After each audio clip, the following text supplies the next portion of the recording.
आज जब मैं कहानियाँ पढ़ रही थी, सर्च कर रही थी कहानियों के लिए, तब मेरे सामने एक ऐसी कहानी आती है जिसको सुनकर मैं खुद बहुत ज़्यादा आश्चर्य होती हूँ, शॉक में हो जाती हूँ। और मैं सोचती हूँ कहीं न कहीं जो लड़के होते हैं, जो मर्द होते हैं, पुरुष होते हैं, वो भी कहीं न कहीं किसी न किसी रूप में शोषण का शिकार होते रहते हैं। लेकिन वो अपनी इस बात को खुल के लोगों के सामने नहीं रख पाते, क्योंकि वो 2-4 लोगों के सामने रखते हैं तो हँसी-ठिठोली मज़ाक में तमाम प्रकार की उनको बातें बताकर उनका मज़ाक बना दिया जाता है। और अक्सर कहा जाता है कि मर्द को दर्द नहीं होता है और जिसको दर्द होता है वो नामर्द होता है। तो ये सारी जो बातें होती हैं कहीं न कहीं व्यक्ति जो भी मर्द हैं, जो भी लड़के हैं, उनके जीवन में जो होती हैं कहीं न कहीं अंदर ही अंदर उनको खटकती रहती हैं और कोई उनकी आवाज़।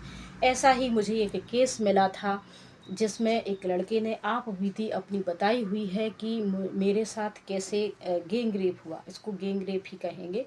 अब आपको भी ये आश्चर्य लग रहा होगा, लेकिन ये सच घटना है। और अगर आप इस पूरी बारे में, इस लड़के की लाइफ के बारे में जानना चाहते, इसके स्थान के बारे में, तो फेसबुक पर इस लड़के ने अपनी सारी आप बीती बताई है।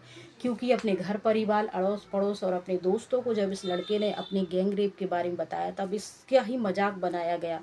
और इस लड़के ने अपनी आप बीती बताते हुए ये भी कहा है कि दुनिया में लड़कों की गैंग रेप की कानून में कोई व्यवस्था नहीं है, कोई दंड की व्यवस्था नहीं है। तो ये पूरा मामला क्या है, आइए थोड़ा शुरू से समझते हैं।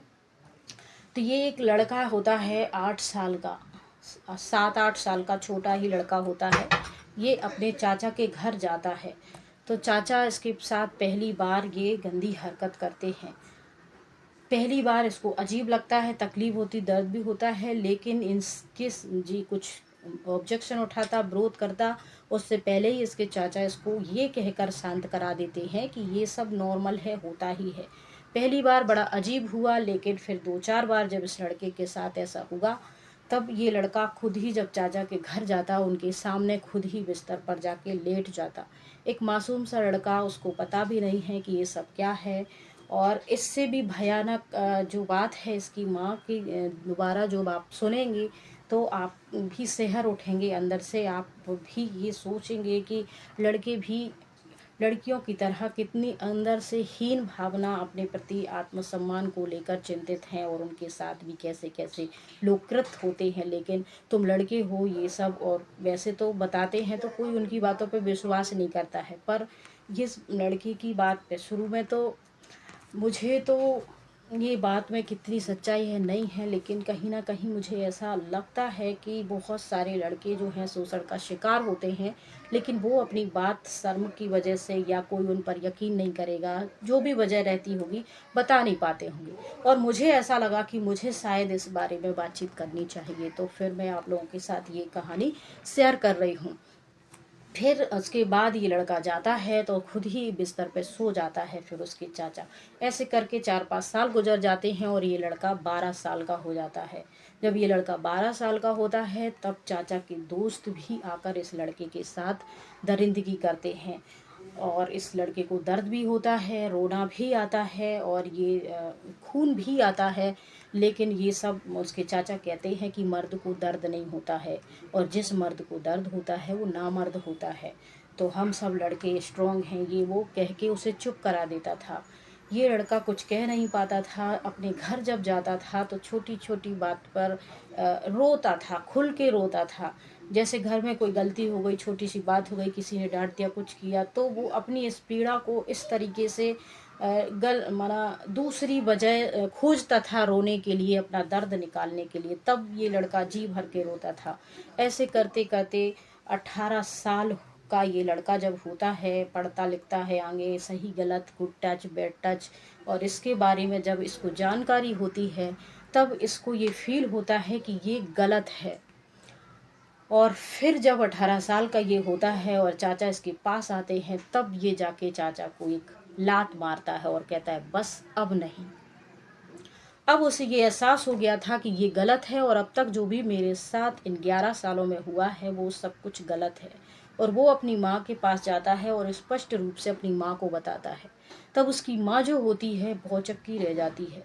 वो कहती है तुम्हारे साथ 11 सालों से ये सब कुछ हो रहा था, तुमने बताया क्यों नहीं? तब वो कहता है माँ मैंने तुम्हें अलग अलग तरीके से बताने की कोशिश करी लेकिन तुम समझी नहीं। तब उसकी माँ कहती है बेटा लड़कों के साथ भी ऐसा कुछ होता होगा, मुझे तो आज तुम्हारे मुंह से ये जानकारी मिल रही है। मतलब महिलाओं को, माताओं को, माँओं को ये पता ही नहीं है कि लड़के भी कहीं ना कहीं शोषण का शिकार हो रहे हैं। उनके भी प्राइवेट पार्ट्स को टच किया जा रहा है किसी ना कोई के माध्यम से, लेकिन वो अपनी बात को कह नहीं पा रहे हैं। तो अगर आप एक बेटे की माँ हैं और वो छोटा है, स्कूल जाने के लायक है, तो उसको भी गुड टच बैड टच के बारे में आप बताइए, ताकि उसके साथ बाहर कुछ हो तो वो आप माँ को ही बताएगा, पिता को ही बताएगा, और किसको बताएगा। तो यही मैं चाहती हूँ कि आप सब लोग अपने बच्चों के साथ भी इस तरीके से डील करें, हैंडल करें। फिर ये अपने दोस्तों को बताता है तो दोस्त मजाक उड़ाते और कहते हैं तू गे है, ऐसे करके। और फिर इसके बाद ये पुलिस स्टेशन जाता है अपनी रिपोर्ट लिखवाने के लिए। तो अ, वहाँ भी पुलिस कानून में ऐसी कोई व्यवस्था नहीं है जो ये कहे कि भाई लड़कों का भी गैंग रेप होता है, या लड़कों के गैंग रेस यूज ये सब के लिए कोई नियम कानून बनाई गई हो। भारतीय दंड संहिता की धारा 375 मर्दों का रेप मानती नहीं है। यानी संविधान में भी ऐसी कहीं कोई व्यवस्था नहीं की गई है कि लड़कों के साथ लड़के करें, जेंट्स मर्द या लेडीज़ जो भी उसके साथ ज़बरदस्ती करने की कोशिश करे, आपराधिक रूप से संबंध बनाने की कोशिश करे, तो वो भी अपनी बात खुल के कानून से लड़ सके, केस कर सके, एफआईआर कर सके, वो भी एक मुकदमा दर्ज करा सके। ऐसी कोई व्यवस्था नहीं है। लड़के मर्द सिर्फ धारा 377 से ही न्याय की उम्मीद कर सकते हैं, ऐसी व्यवस्थाएं हैं। जज भी ये सब नहीं मानते हैं कि इनके साथ ये सब हुआ है, और अगर ऐसा हुआ है और लड़के को ऐसा लग रहा है कि मेरे साथ गलत हुआ है, तो वो फिर कहाँ जाए।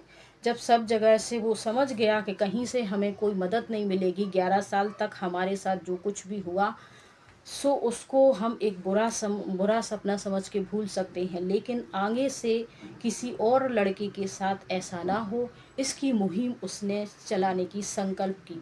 कोई और होता तो टूट जाता, गलत रास्ता अपना लेता, लेकिन ये इस लड़के ने अपने आप को पॉजिटिव ऊर्जा से भरा, अपने आप को समझाया, और उन लोगों से नफ़रत नहीं की, बल्कि उनको भुला दिया कि ये एक बुरा ख्वाब थे, किनारा कर लिया। और ऐसे बच्चों, जो अबलाएँ हैं, नारियां हैं, जो मजबूरी में आकर कोई ना कोई गलत काम करती हैं, उनकी मदद करने का इसने संकल्प लिया। और अपनी आप बीती जो है, इन्होंने फेसबुक पर एक आईडी के माध्यम से अपनी पूरी आप बीती, अपना नाम, एड्रेस वगैरह सब कुछ दिया है। इस कहानी में मुझे लगा कि ये शायद नाम वगैरह, इनका फेस, चेहरा, जानकारी पूरी हमें इस तरीके से पब्लिकली नहीं करनी चाहिए, तो हमने आप लोगों के सामने नहीं करी। लेकिन अगर आप वाकई इस लड़के के बारे में जानना चाहते हैं तो facebook.com पर इस लड़के के बारे में आप पढ़ सकते हैं, ये जानकारी खोज सकते हैं कि लड़कों के साथ भी गैंग रेप होता है। तो इस पूरी घटना में आप क्या कहना चाहते हैं? और आप में से जो भी ये कहानी सुन रहे हैं और आप लड़के हैं, मर्द हैं, किसी प्रकार का कोई शोषण के शिकार हुए हैं, तो आप हमसे ये बात शेयर कर सकते हैं। हम कोशिश करेंगे कि आपका नाम गुप्त रख के, आपकी जानकारी को छुपाकर आपकी जो बात है लोगों तक पहुंचाएं, ताकि अगर किसी और के साथ ये सब चीज़ें हो रही हैं तो वो भी अपनी बात रख सके, विरोध कर सके, सही गलत को समझ सके। अच्छा, स्वस्थ रहिए, मस्त रहिए। जय हिंद, जय भारत।